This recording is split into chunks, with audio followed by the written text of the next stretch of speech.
tellement reconnaissants à Dieu. tozongiseli matonde epai na nzambe mpona bosembo na ye. L'exprimer avec des paroles. Nani akoki koloba yango na maloba? Nani akoki kolakisa o monene ya makambo epesameli biso? Ezali kaka soki nzambe ye moko alakisi biso yango na nzela ya emoniseli oyo makambo nyonso ekomi. Soki te biso tokoki kozala na kondima te mpona bamakambo nyonso ekoki kokoma. Soki eloko ya liboso ezali wana te, oyo ekolanda ezali kaka mobulu. Nangi kopesa bino ndembola moko ntango tozali kotala na kondimama na sika bilembo oyo makambo nyonso ekokisami ya nzambe kotalelaka bilaka na ye. Tozali komona ete nzambe azali koloba libanda ya likambo na ye te, mpe libota na ye mpe ezali kokende mosika liloba na ye te. Kasi nzambe alobi mpe liloba yango ekokisamaki kati na libota na ye mpona ete ye asololi na biso wana makambo etali biso. Akoki koloba mpe na bato nyonso, ezali kaka baoyo bazali ya nzambe bango nde bakoyoka makambo nini likomi elobi. Kotalelaka na sango malamu ya Yohane Jean 8 oyo azali ya nzambe te akoyoka liloba na nzambe te, kasi oyo azali ya nzambe akoyoka mongongo na nzambe. Na Jean 8:47 lokola nayebisaki bino na ngai nazwaki ntango te ya kotala katikati na Bible, me nazongiseli ye matondi mpe yango ezali litatoli ya bomoi na oyo nyonso nzambe asali, mpe kozala pasi te mpo na biso na ngolu na nzambe. Tokoka kotanga mo ba exemple moko na kondima mpe ya sika bato bazalaki na nzela na bango. Nzambe asalaki mwango na ye ya lobiko lokola yango tomonaki elomamaki na kondima na kala, mpe kokokisama yango ekomaki wuta ntango boni. Soki tolotangi na Isaïe 40 na verset 3 yango ekomamaki ntango mosusu ezalaki 810 ans. Tokozwi Malachi 3 na verset ya yambo yango ekomamaki. Soko tangi okomona ata koleka 400 ans na poasa likomi yango ekokisamaki mongongo ya oyo azali koganga na esobe, bongisa nzela mpona nkolo, bongisa nzela malamu mpona nzela moko ya nkolo na biso. Kotala utakala yango ezalaki elikya lisakoli na mbala moko yango ekokisamaki na koloba moko boye oyo epesamelaki na bato na nzambe bazalaki na ntango wana. Na ntina nango Jean kokai koloba ete alobi ete moninga ya mobali ntango azali koyoka mongonga mobali azali kosepela, parceke mosala na ye ezalaki kokokisama eloba na nzambe, mpe yango ezalaki oyo ezalaki keteni ya mwango na nzambe ya lobiko oyo ezalaki koleka wana se. Yango ezalaki mpe ndenge nini na oyo mosala wa nzambe kolo na biso asali na Isaïe 35. Pokoki kotanga yango ntango ya koya bato oyo bakufa miso bakomona babikaka tani bakotambola bao babukana mako bakobikisama na wana kotalelaka na Isaïe 7:14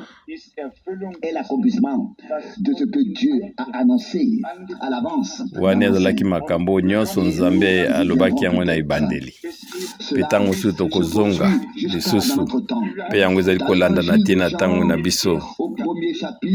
Na Évangile ya Jean chapitre liboso batunaki Jean aonga na ye kotanga yoka mpona kolendisa kondima na biso. ezali te mpona tokoka koyeba ete nzambe asalaki eloko moko ntango eleki, kasi mpona biso tokoka kozwa kondima ete nzambe mpe akokokisa bilakani lokola asalaki na ntango eleki. Mpe lelo oyo soki tozali libotani na se oyo biso mpe bongi tozwa mpe ekiteni ya makambo na oyo nyonso ekokokisama na ntango. Liloba ya ntongo eyo yango elendisinga makasi mpe nayebi te kozonga ya pamba te mpe yango ekokokisa oyo nini nzambe atindaki yango. Kuna na evangile ya Jean na chapitre ya liboso na verset 20 ekomami boye. Jean 1 au verset 20 ekomami: mpe ye atatolaki mpe alobi ya solo ete ngai nazali Kristo te. Mpe bango batuni lisusu: yo ozali Eliya? Abi te, ngai nazali Eliya te, kasi yo ozali mosakoli. Ye alobi te, ngai azali mosakoli te. Na verset 22 balobi na ye: bongo yo ozali nani mpo nete biso tokoka kopesa eyano na ba oyo batindaki biso? Yo ozali nini? Yo ozali nani yo moko oyo ozongisa eyano? Na verset 23 ye azongisi bango eyano alobi ete ngai nazali mongongo oyo azali koganga na esobe, bongisa nzela na Nkolo, lokola mosakoli Ezayi alobaki yango. Oyo ezali likambo moko ya kitoko. Ntango ezali kokoma, soki ntango ekomi nzambe azali kokanisa liloba na ye mpe oyo azali moko mosala moko ya kosala ye ayebi eloko nini yango ezali. Jean Yohane azalaki Kristo te, ye azalaki profete Moïse alobaki te nzambe akobimisa mosakoli moko lokola ngai mpe bino bokoyoka ye. Bino bokoyoka ye. Kasi ye azalaki oyo molandisi mongongo ya oyo azalaki koganga na esobe, bobongisa nzela na Nkolo, na tina ete likomi ekokisama.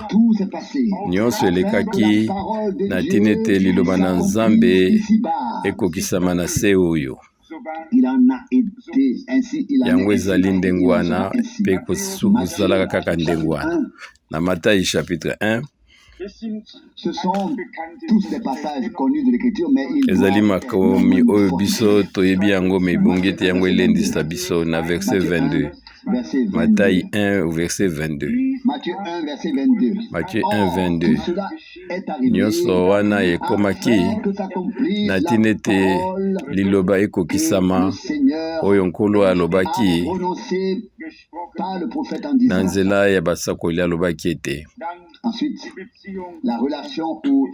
nsima koyokana yango ezali na Ezayi 7 na verset 14. Soki biso tokokoba kotanga na biso na chapitre 2 na verset 5 bango bazongisaki eyano na bekouta na Beteleme na Jude mpo nete yali yango nde ekomami na basakoli. Tokoki kotanga mpe kotanga lisusu, tokozongela su kotanga mpe bisika nyonso biso tokoki komona ete Nzambe azalaki na esika oyo malamu mpe na ntango mpe na makambo nyonso elingai kosalama mpe kolanda na bato oyo ye akokaki kokokisa eloba na ye ya elaka. Lokola biso tomoni yango lelo uta kondima na kala mpe meme na kondima ya na sika. Mikolo ebele elekaki biso tokoki komituna makambo ezali na kati na kondima na kala ya sika. Tika na ebisa bino na kondima na sika yango ezali susu kutu malamu mpo nete biso nyonso tutu ali na kiteni na makambo oyo.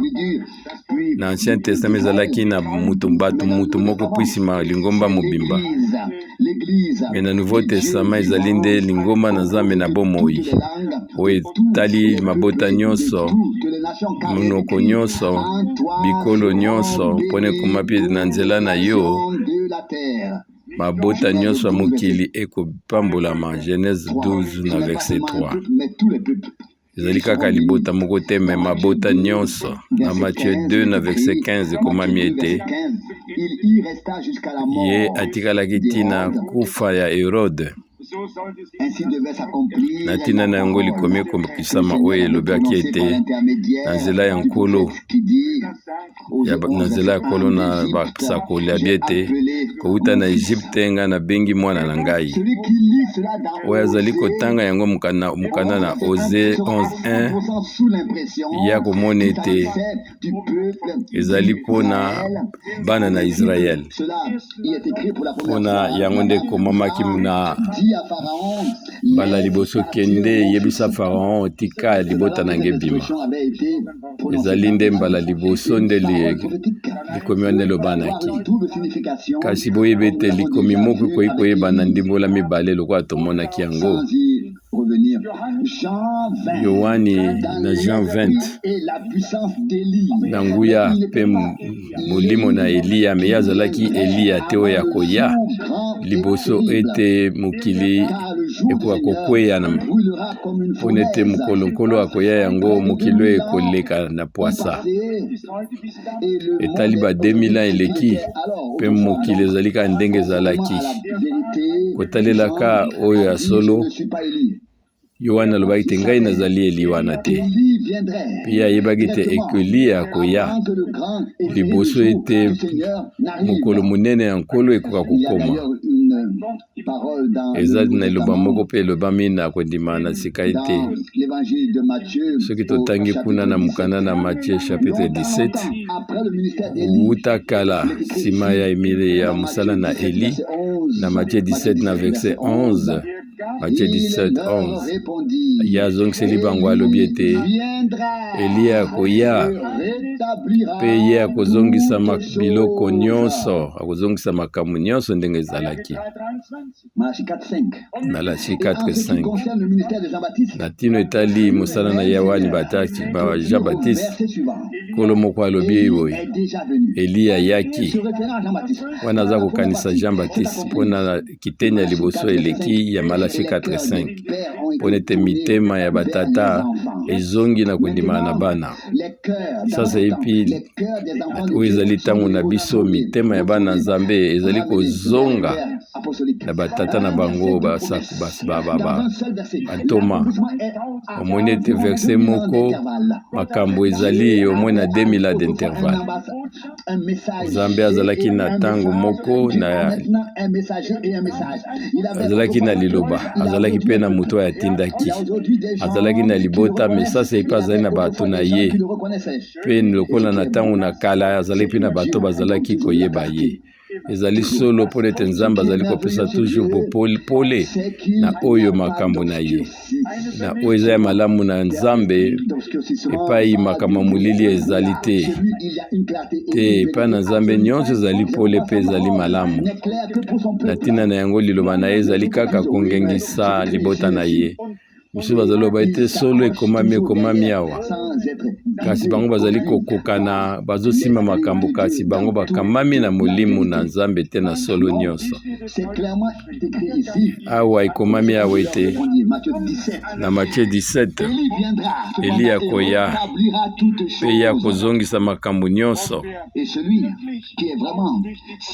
mpe oyo ayebi azali vraiment na bosembo ye akososola ete na kati na Malachi 4 na verset 6 wana na kiteni ya liboso ezalaki mosala ya Jean Baptiste yango ekokisamaki mpe nsima oyo liteni ya suka ye akozongisa mitema ya batata na bana. Na ntina yango mosala ya Jean ekokisamaki na kotinda mosakoli liboso na ngai na kotanga yango mpo nalakisa bino ngai na mibongisaki te kasi nyonso ekomamaki na ekomami kotalaka Mark chapitre 1 na Malako chapitre 1 na verset oyo ya yambo sango oyo na lobiko ya Yesu Kristo mwana na Nzambe yango ezali na ebandeli oyo na verset 2 lokola yango ekomami na basakoli lokola ekomami na mosakoli Ezayi tala ete ngai na kotinda sango ya motindami na ngai liboso na yo mpo nabongisa nzela. Yohani ezali Malachi 3 verset 1 Pe nsima mongongo moko ezali koganga na esobe, bobongisa banzela na solo ya nkolo, bobongisa banzela na ye.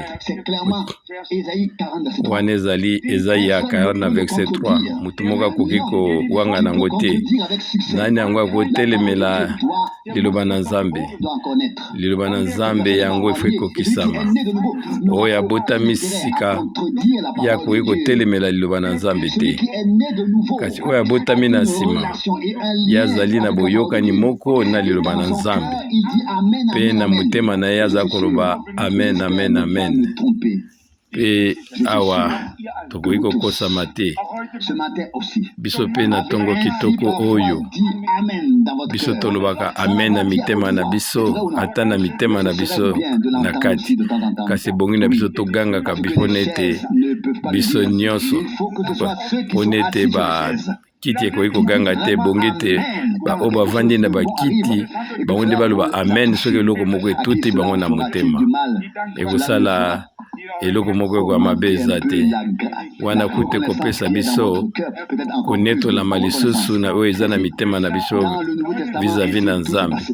Na tina nango na kondima na sika nyonso salama ekokoka na eloba na Nzambe. Pona ete ntango yango ekokisami mpe Nzambe alobaki na nzela mosakoli Esaïe yango ekokisamaki. Oyo Nzambe alobaki na nzela mosakoli Malachi yango ekokisamaki. Pe ntango lisusu esalamaki oyo Nzambe alobaki na David pe basakoli nyonso yango ekokisamaki. Bomoi na Yesu Kristo, mosala na ye, pasi na ye, kufa na ye, kokundama na ye, kosekwa na ye, pe komanetolama ne na lola nyonso wana yango ezalaki kokokisama na likoma. Kati na ye makomi ekokisami wuta ye abotamaki ti ntango ye amataki na lola solo to lukuta. Abotami na Bethlehem, wana abotami na nzela ya moseka pe abotamaki lokola mosakoli elobaki.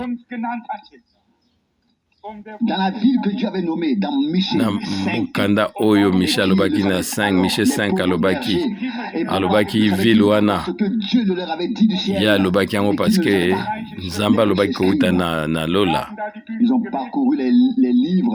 Bascribe baluki bango bamonaki te, pe bango bamenaki vidure na nkolo pasi basosolaki ye te. Ezalaki nde bascribe na bafarisien, kasi bango bazalaki na koyokana moko te na liloba na Nzambe. Nzambe na biso azalaki oyo azalaki motatoli ya liloba na ye wuta ye abotamaki ti ntango ye amatamaki kuna na lola. Mpona yango ekomami ete Nzambe amataki kuna na bangongo ya esengo, lokoyo ekomami na Psaume 24 ete ekuke ya bibende botelema bofungwama bino oyo bikuke ya kala, mpona ete nkolo na biso kwa kokota. Nzambe yango azali nani? Ye azali oyo na nguya oyo alongi bitumba. Botelemisa mitema na bino, mitu na bino, pe bofungola bekuko na bino. Liloba na nguyo ya nkolo na biso ekokisama kati na Yesu Kristo. Pe sasa ipe biso tobengami pe nazali kosenga bino bozwa yango na mutu ya mingi. Pe tomoni ete nkolo abengi badisiple na ye 12 pe apesi bango mibeko nyonso alobaki yango ekokisamaki. Pe abengaki susu 70 bayaki pe bango bakokisaki balobaki ete nkolo na kombo na yo milimo etosaki biso Luc 17:17 na nzela ya kombo na yo nyonso ekokisami.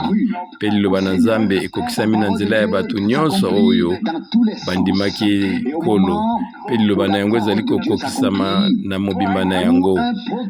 Pe na ntango oyo liloba na Nzambe ezali kokokisama, wana ezalaki ete eteni ya mwango na Nzambe ezalaki koleka. Tomonaki Jean-Baptiste moko, Moïse pa ayaki, pe sasa ipe tokoloba ete Frère Branham pa ayaki, Paul pa ayaki.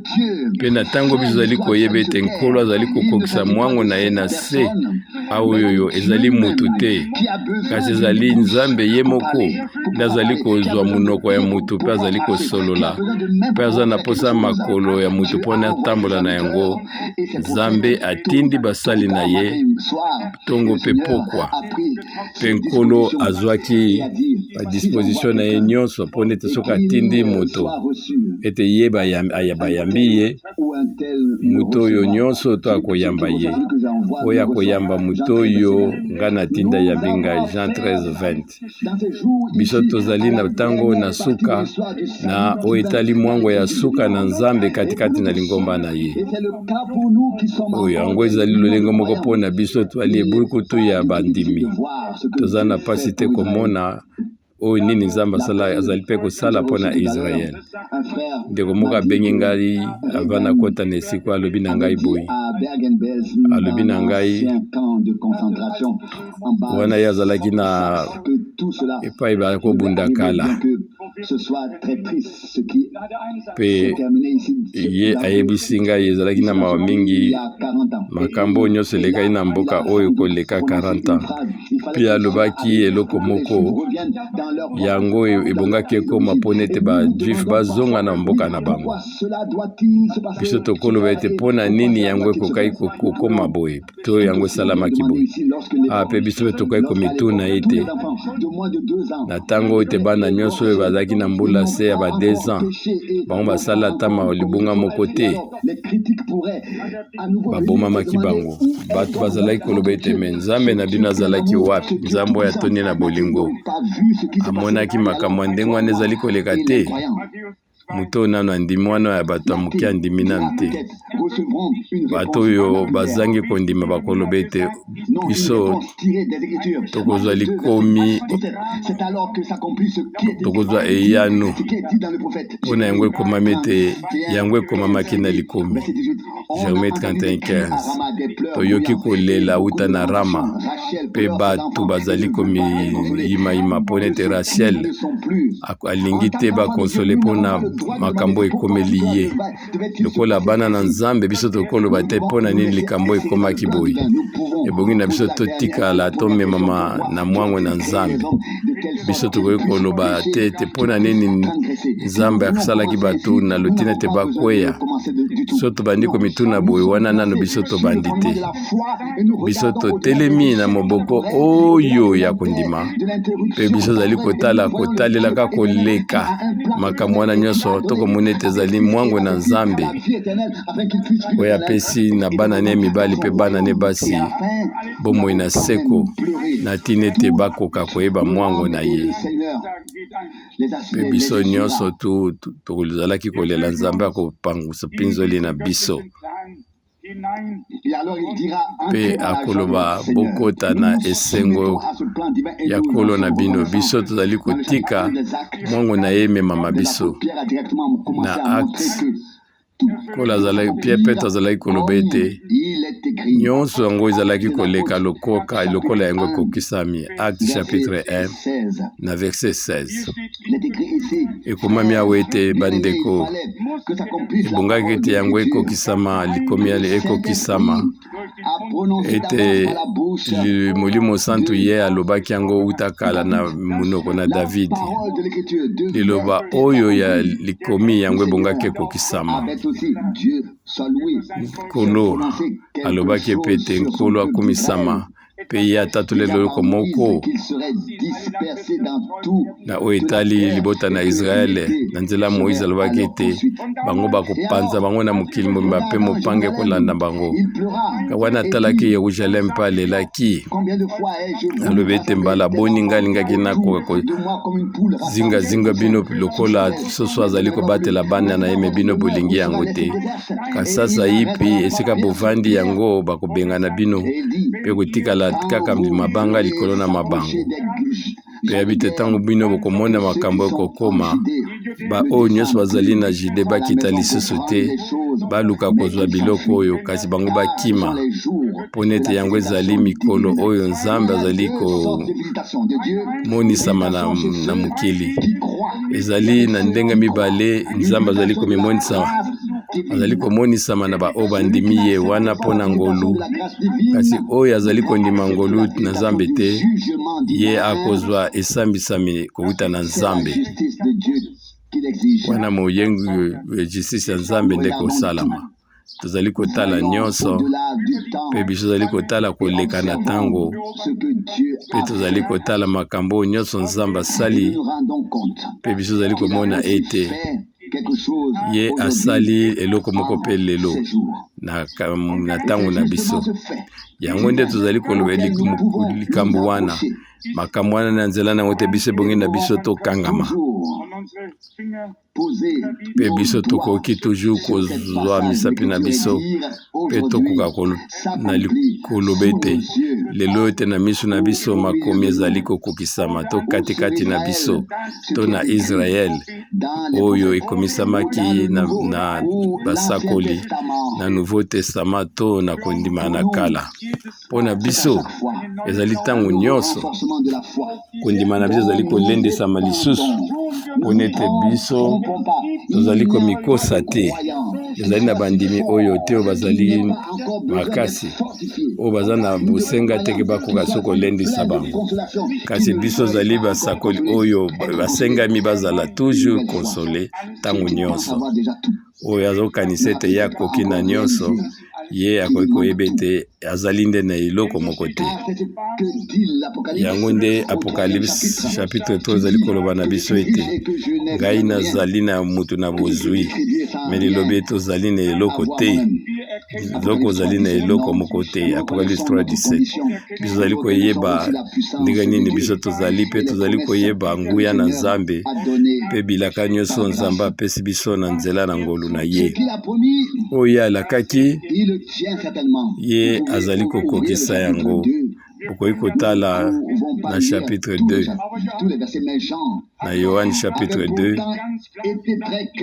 Nzambe azalaki pole na liloba na ye, alobi ete ngai nazali kobatize bino na oyo ezali repentance, mais après oyo ngai azali koya ya kobatisa bino na molimo. Matthieu 3:11. Ye azalaki kotala kaka liloba oyo Petro alobaki, kotalelaka Joël chapitre 2 na verset 28. Na tango na suka Nzambe alobi ete nakozwa molimo na ngai na kopanza yango na milimo na nzoto nyonso. Acte chapitre 2 na verset 16 na 17. Bisika nyonso kokokisama ya likambo ya liloba ya bule. Penga na tangi awa liloba, pe bino mpe bokoki kotanga yango bino moko, ezala na acte 13 na acte 15. To pai nyonso bino bokoki kotanga oyo ezali makokisama na liloba na Nzambe. Na acte 13 tokoki kotanga makomi ebele, ekoeza kuna na passage pe na psaume 2, pe sima tokomi na verset 47. Acte 13:47. Acte 13:47. Mpona ete ndenge Nzambe atindaki biso, ngai nakomi pole na mabota, mpona ete oyo ozala lobiko tie na suka mokelo. Se 48 ntango bapagano bayoki yango, bango basepelaki mpe bakomisaki liloba na Nzambe, mpe baoyo nyonso babengamaki na ntina bomoi na seko bango bandimaki. Yango ezalaki nde na pwasa. Tango ekomaki mpe liloba ekokaki kolongwa koleka na bana na Israeli na bapagano, ezalaki na moto moko na Nzambe, na nzela na ye Nzambe alakisaki ye. Ezali tango, ezali mokolo o Nzambe afungoli mpona bapagano, mpe biso tozali komona ete Petelo ye azwaki liteya monene kuna na ndako na Corneille. Ye azalaki juifu moko ya solo. Wana kutu tango Polo ayelaki mpa na ye, alobaki ete bango bazala na koyokani na bapaya te, lokola Polo aza koloba ngo na Bagalatia. Mpe alobi yo nde olingi kozala Yude, ezali ndenge wana te. Na Galate 2:14 wana Petelo moko wana des Apôtres, chapitre 15. Na Actes des Apôtres, chapitre 15. Acte 15. Au verset 7. Wana tozali kotalaka verset 7. Bandeko na ngai bino boyebi ete uta kala Nzambe ya ponaki ngai kati na bino na nzela na ngai bapagano bakoka koyoka liloba oyo na lobiko mpe bango mpe baya na kondima. Bokoki kotanga yango so na mosika lo ndenge nini Jacques azwaki liloba kotalelaka de verset 13 ntango ye atilisaki Jacques alobi ete boyoka bandeko na acte 15 na verset 13 na verset 14 Simona alobaki ndenge nini Nzambe abengaki ye na nzela na ye abenga mabota ya bapagano na verset 15 pe maloba oyo ya basakoli yango ezali kokokisama na yango mpona ekomami ete kotalelaka Amos 9, 11, 12 na nsima nga na koya mpe na kotonga oyo ndako na David oyo ekwei oyo ebukani nga na kotelemisa yango mpe na kopesa yango bomoi mpona nini na ntina ete makomi na bule yango ekokisama. Nzambe afungoli ekuke na ye na bapagano yango nde Osea alobi bino oyo bozali libota na ngai te bino bokobenga mabana na Nzambe na bomoi mpe oyo baluki ngai te ngai nakomimonisa na bango.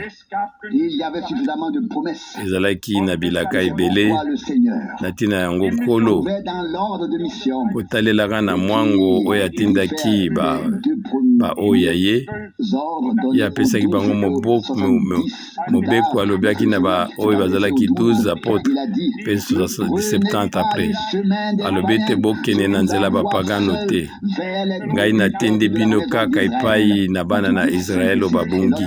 Matthieu 10:5-6. Mpe ntango Nkolo na biso asekwi ezalaki liboso na ye bayekoli na ye mpe ayebisi bango pesa bakotindama abibokende na mokili mobimba boteya sango malamu ya lobiko na ekelamu mobimba oyo akondima mpe akobatisama ye akobikisama. Ezalaki susu likambo moko ya moke te kaka mpona libota na Israele bekomaki likambo ya mokili mobimba mpona ete bato nyonso bongaki ete bamona lobiko ya Nzambe na biso mpe nyonso na mokili mobimba bamonaki lobiko oyo ya Nzambe na biso. Bisika nyonso ezali kaka kokokisama ya makomi na bule mpe oyo azwi ngolu liboso na Nzambe mpe oyo avandi na se ya makila ya boyokani mpe ye azali na boyokani na Nzambe ye akoyoka liloba na boyokani mpe kuna na kati bilaka ezali ebele mpe bilaka yango ezali kokokisama mpona libota na Nzambe na ntango na biso oyo.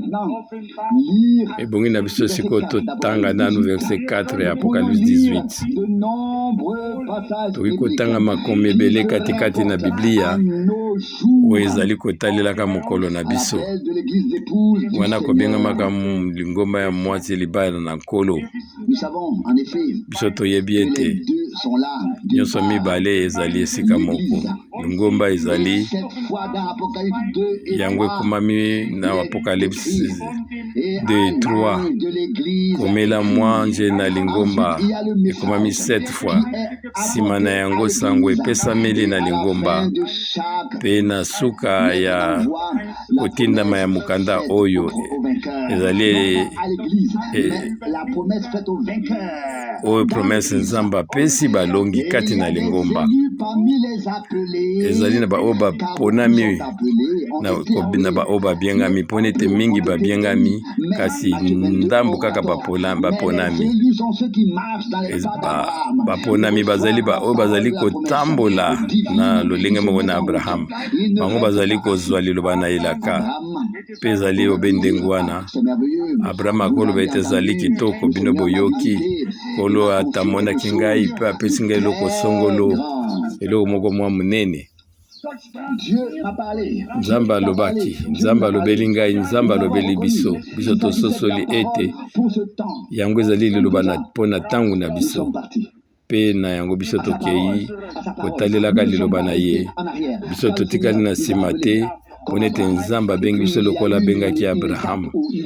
Pe ezali maintenant na ntango moko ye atiki mutu moko nsima na ye, pe abengi mosusu, mpe bango nyonso bakokaki bazalaki esika na Nzambe. Mpe soki bizali mokitano na Abraham, ebongaki te kotomona ndenge atikaki Kara na Nahor nsima, mpe nsima mitema na bango ekoya kobukana. Kasi nzela na Nzambe ezali kokende tina suka, mpe biso tokóma na suka na nzela na ngolu na Nzambe. Mpe moyembi moko azalaki koloba ete soki ngai nalembi, liloba na ngai ezali koganga, loba nde ezali koloba ete tambola tina suka, tina esengo. Loko ekomaki na Philippiens 3:13-14, na tina eke esengo oyo na lola ngai nazali kobosana nyonso ezali nsima na ngai. Ebongi na biso totala miso na biso na liboso soki tolingi tokende liboso. Bato mosusu bakoki kokende liboso te soki ozotalaka nsima. Biso tondima oyo nyonso eleki, biso tokoki kobongola yango lisusu te. Ezali Nzambe nde moto akosala yango, ye nde ekolo na likambo nyonso, ye nde azali kokamba biso ndenge ye alingi. Ye akoki kondima ete makambo ekomela biso bimekama na nzela nango biso toleka, na ntina ete komekama ya nzoto na biso oyo ya mabele ekoka komekama, mpona ete kondima na biso na suka ekoka kotalama lokolo eleki likolo na moto, mpe yango ezali ngolu munene mpa na Nzambe. Makomi na bule ezali oyo mobuku na Nzambe, kati na yango batémoignage ya lebele. Soki otali ete na mokanda na ebelo, batémoin bazali bazingi biso ebele, ba oyo bamonaki babikaki fidelité na Nzambe, mpe na nzela na bango bilaka emonisamaki. Mpe Biblia elobi ete soki totangi bango biso nyonso ekozalaka vraiment nde bato ebele nde bazingi biso, wana ezali litatoli oyo bato na Nzambe bakoki koloba. Mpe moko akoloba oyo bango bakozala na bomoko, ata ndenge nyonso makambo yalaki ebele, bato nyonso ya Nzambe bazali na bomoko. Bango bazali koloba ete liloba na Nzambe yango ekokisamaki ndenge ye moko alobaki yango, ndenge esalamaki na Abraham, Moïse, to na bato nyonso na Nzambe. Eloko moko baza nango na boyokani, ezali kaka oyo Nzambe alobaki na bango, yango pe ekokisami lokola ye moko Nzambe alobaki yango. Tozali kobika pe tozali komona kotalelaka liloba na Nzambe ete na ntango na suka tozali komona ete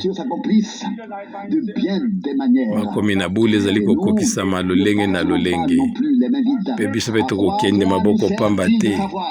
Ezali na ntina nde biso toyeba makambo nini Nzambe asalaki na Ancien Testament, oyo asalaki na Israel na baprofete, osala oyo mpe asali na ntango na biso oyo kala mingi te. Kasi biso tozali kobika lelo, biso tozali na makoki lokola bana na Nzambe, tokoka koyeba eloko nini Nzambe azali kosala sasa epi koleka wana. Ebongi na biso mpe tozala na kati ya makambo Nzambe azali kosala sasa epi tokoka kopambolama na nzela makambo wana. Ngai nazali na kondima ete Nzambe akopesa biso tokoka kobika bozongisi ya makambo nyonso. yango pe koyi koloba koloba liloba wana bato ebele bayebi yango te na Matthieu 17:11. Mais na acte 3 Bible lobi ete liboso ya boyei na Yesu Kristo yango ekangami na bozongisama ya makambo nyonso. Ndenge komayo na Matthieu 17:11 aba komia na acte 3 na verset 21 Bible lobi ete ya kangami kuna likolo tina tango ete Nzambe akozongisa makambo nyonso, makambo oyo Nzambe atatolaki kowuta na tango na kalo na nzela ya minoko ya basakoli na ye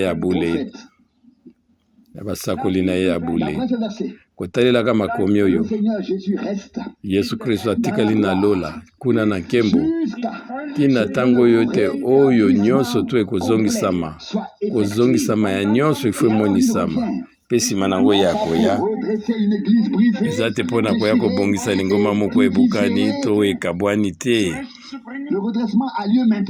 Kobongisama ezali kosala masasa ipi kasi azali koya kozwa lingoma na ye mpo na kozongisa bango na ndako.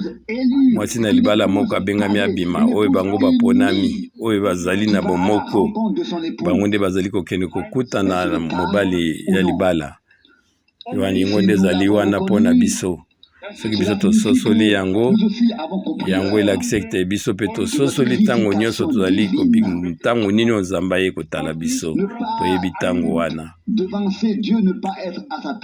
Nzambe alingi toleka ye te totika ye mpe te kasi totambola na ye nzela moko ti ntango biso tokoleka na komona na koyoka na komona. Kolo alobaki te Matthieu 17:11 Eliya akoya kozongisa nyonso na esika na yango mpe kuna Toma alobi ete ya kangami na likolo ti ntango oyo ya kozongisama lokola yango elobanaki na ntango na kala na basakoli nyonso. Lelo oyo lisusu biso ezali kozela boyei na Yesu Kristo kasi ezali na bato ebele oyo bazali kozela ata na baoyo bazali kokima liloba na Nzambe bango baza kondima kaka ke Yesu akoya. Bato ebele bandima ete Yesu akoya kasi yango ezali na tina moko te nkolo akoya kasi ezali na iloba moko oyo ekomami yango nde ezalaki kosimanga na motema wutanga azalaki bomwana baoyo bazalaki pre oyo bamibongisamaki Matthieu 25 baoyo bazalaki na mibongisamaki bango nde bakotaki Matthieu 25:10 oyo ezalaki loba oyo tata nanga azalaki kolinga na ngai kolinga tata nanga azalaki kosepela nango me ye mpe asi akoma kuna epai na nkoli oyo ezali lolenge ya motu te ya bato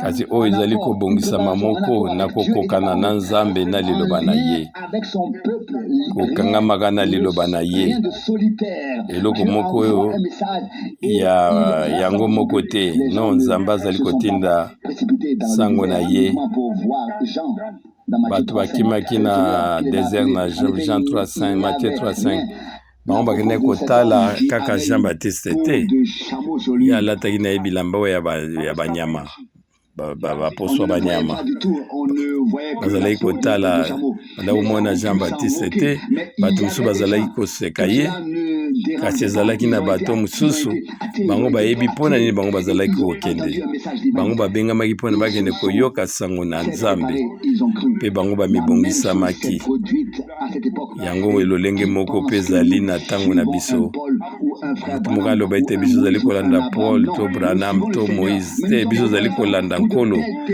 kasi biso ezali koyeba ete Nzambe azali na basali na ye oyo bazali sembo bango nde Nzambe abengaki bango bazalaki na mokumba moko ewuti na Nzambe oyo ekangami na lobiko bamisu bazoloba soki naza na Kristo naza na posa ya mosakoli te ata atindi ye te ezali ndenge wana te kuna na mokanda na Luka ekomami boye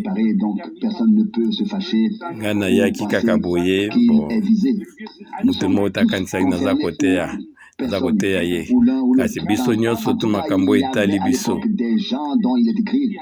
na ntango na Yohani Bible elobi ete bango babwakaki oyo ezali toli na Nzambe mpo na makanisi na bango baboyaki libatisi ya Jean chapitre 7 na verset 30 29 27 nga na kokoma yango na mukanda oyo ekokomama na oyo etali bateme lelo oyo bato ebele bazali koloba ete ngai nabatisamaki na nkombo ya boye kasi soki ozwaki libatisi na nkombo na nkolo na biso Yesu Kristo te lokola bato nyonso na Nzambe bazalaki kosala wana bino bozali kobwaka oyo ezali toli na Nzambe okoloba na yo ete nkolo ngai nalingi yo yo nde ezali komikosa mbala ebele Bible bete oyo alingi ngai ya kobatela liloba na ngai mpe soki nkolo azali komimonisa katikati na biso wana tozali na emoniseli moko na Pierre, Philippe na basali nyonso oyo bantoma na ye nyonso mpona Nzambe akoki kokabwana na liloba na ye te kotalelaka likomi bongo nyonso bazali na solo kasi na molimo ezali kaka ba oyo bazali na kosangana na liloba oyo emonisami na nzela ya molimo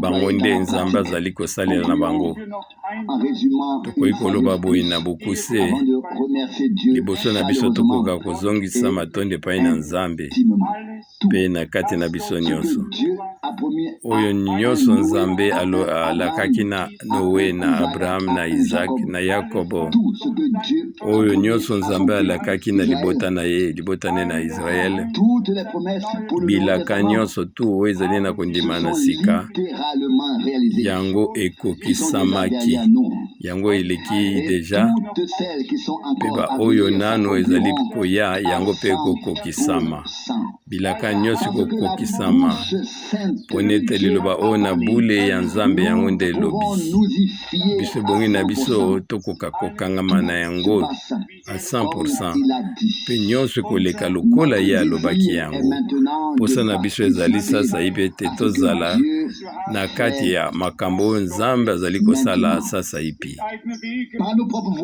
banzela na biso moko te makanisi na biso mposa na biso moko te kasi ntango biso tokosikilisa oyo ya biso moko misalo ya biso moko wana biso tokopema na mosala na Nzambe mpe biso tokomona eyano ya nyonso bolamu ya oyo nyonso yalaki biso Yohani amonaki bomoi liloba na Nzambe oyo nyonso etalelaki ye yango ekokisamaki mpe na mosala Nzambe apesaki ye Nzambe kolo na biso mpe mosikolo na biso ye mpe abikaki maloba nyonso oyo ekomamaki na ntina na ye nyonso to ekokisamaki kati na ye ntina suka naloba nyonso oyo epesamaki na lingomba lokola elaka yango mpe ekokokisama yango ekokokisama solosolo kati na lingomba tokoki kotala ebandeli tomoni eza boye ezali boye oyo nyonso elekaki kokoka na mwango na Nzambe oyo asalaki ete na ebandeli na kondima na sika makambo ezala na bosembo kokoka na eloba oyo na elaka ye mpe toyeba ete akokokisa ete bilaka nyonso oyo etikali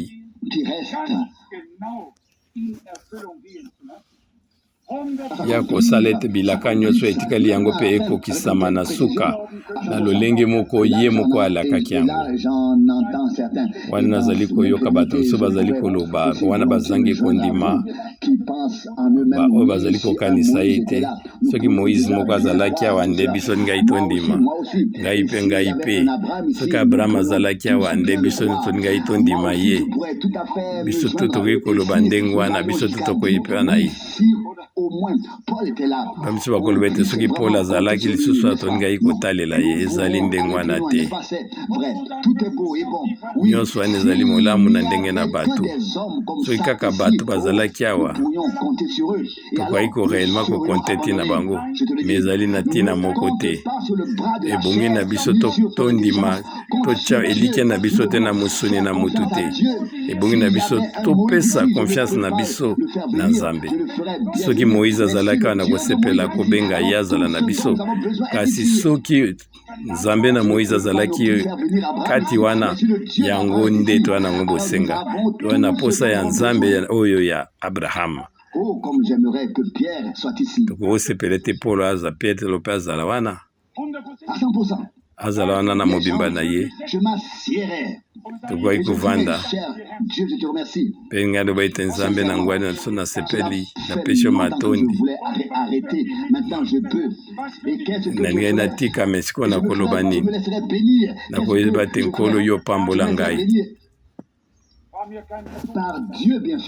Nzambe nde akopambolaka, ezali moto te, ezali petelo te. Biso ezali na molimo oyo ya bakatoliki te, tozali kondima te ko moto moko boye azali kokabolaka mapamboli te. Biso ezali kokoma, tozali kondima kaka na lipamboli euti na Nzambe.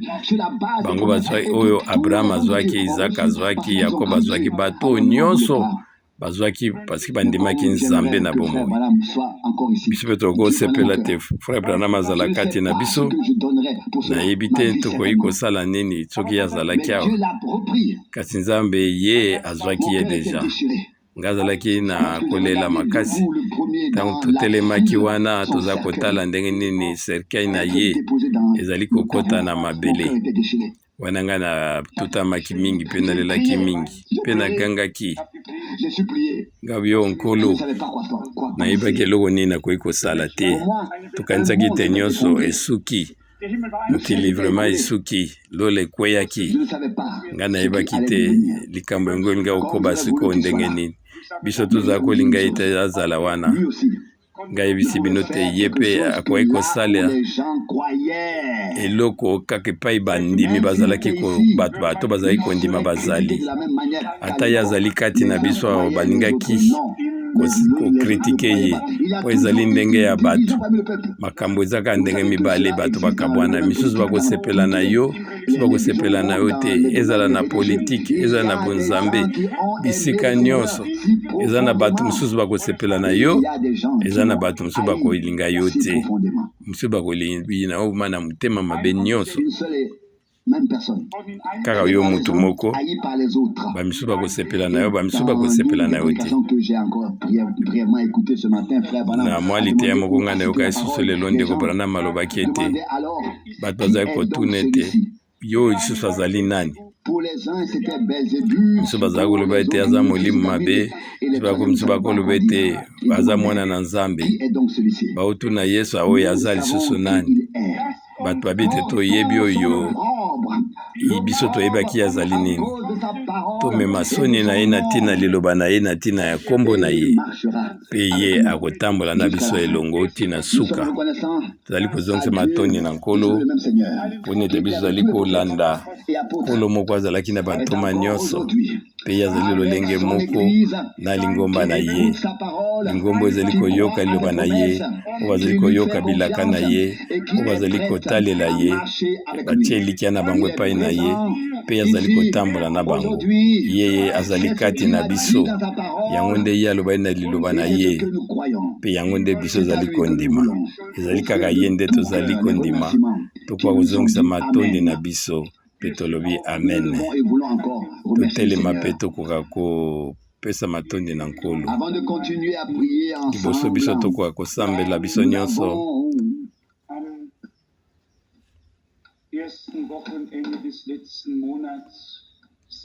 Nous avons certainement affligé l'Esprit de Dieu. Biso totukaki molimo na Nzambe na poso oyo ya mwa eleki, mpe makambo ene esalenga mapasi na motema, mpona ete biso ezalaki te na boyokani biso nyonso na lingomba. remercier pe comme biso il tokokaki se doit. kozongisela matondi te lokola yango esengami. Ne commettons pas la même erreur aujourd'hui. Tokoka kozongela lisusu libunga wana Peut-être te. que la remarque selon laquelle les frères Tokoki doivent tokoki koloba prier a ete conduit les sœurs à se taire. ntango bazoloba ete babandeko babondela Nous voulons dire elokisi ete basere na biso babondola te ezali ndenge wana te. Oyo ezali na motu ete biso nyonso basi na mibali biso tofungola minoko na biso tokoka kozongisa matondi epai na Nkolo. alors que certains frères peuvent Wana bato bandeko mosusu bakoki kogangaka biso nyonso tupe tokoki kozongisa matondi na biso epai na Nkolo konetola kombo na ye na kiti na bokonzi.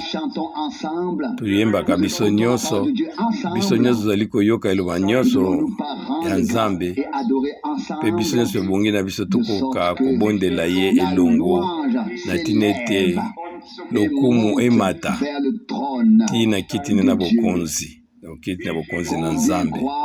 Banani bazali kondima ete Nzambe ya kokokisa bilaka na ye nyonso lokola ye asalaki yango na tango eleki mpe akosala ndenge sasa epi boloba amen.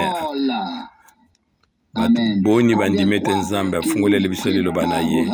Bato boni bandimi ete ye nde azobongisa biso mpo akokomisa biso tina suka. Amen, alleluya. Boni bakondimi ete bangobongisi biso tozongiselaki matondi. Bandeko basi mpe bandeko mibali biso nyonso tokozala na molimo moko na Nzambe. Tomatisa mingongo na biso tozongisele matondi tonetola ye. Nzambe oyo azali na bosembo, merci kouta na motema na yo mobiso mobimba mpona liloba na yo na ntango oyo ya pokwa. Na ntango oyo tozali kozongisa lo matondi na motema na biso mobimba mpona bolamu nyonso yo osali biso. Tozongilo biso matondi lisusu kouta na motema na biso misusu mpona biloko nyonso opesi biso na nzoto kolia kolata pe nyonso tozali na nzela na ngolu pe makoki ozali kopesa biso mpona na tokende pe kopesa biso esika oyo tozali kosangana mpona nyonso biso tozali kozongisela matondi oyo Nzambe na lola. Nkolo tozongiseli matondi na ndenge osololi na biso. Merci mpona liloba na yo na bule pe tozali kobondela yo sunga biso toza na koyimayima te kasi tozala kaka kozongisa matondi epai na yo ata tokoleka na minyokoni ya ndenge nini. Lakisa biso ngolu tokoka komona lokola biso tozali koyemba yango awa na se tokuna wana lola epai tokozala no na pole. Yesu moyange beni tokobondela o ntango biso tozali kokabwana. Nzambe ona sembo ozala na biso tobondeli yo lisusu baoyo ya biso bandeko na biso mpona baoyo nyonso bayene sikoyo te baoyo bazwi makoki ya kokoma awa te ntango mosusu bazali kobela. Nkolo tozongisi bango nyonso. O Nzambe moyenge beni Nkolo na biso Yesu Kristo mobikisi na biso tozongisi nyonso na maboko na yo. Ndeko mwasi mpe ndeko mobali oyo bazali kozonga yo ozala na bango Nkolo, yo moko ozala mobombani na bango na nzela nyonso bakozonga. Biso tozali kozongisa kati na yo mpe tozali konetola kombo na yo Nkolo mpe mobikisi na biso Yesu Kristo. Alleluya. Na kombo na wana bule kombo na Yesu. Amen. Amen.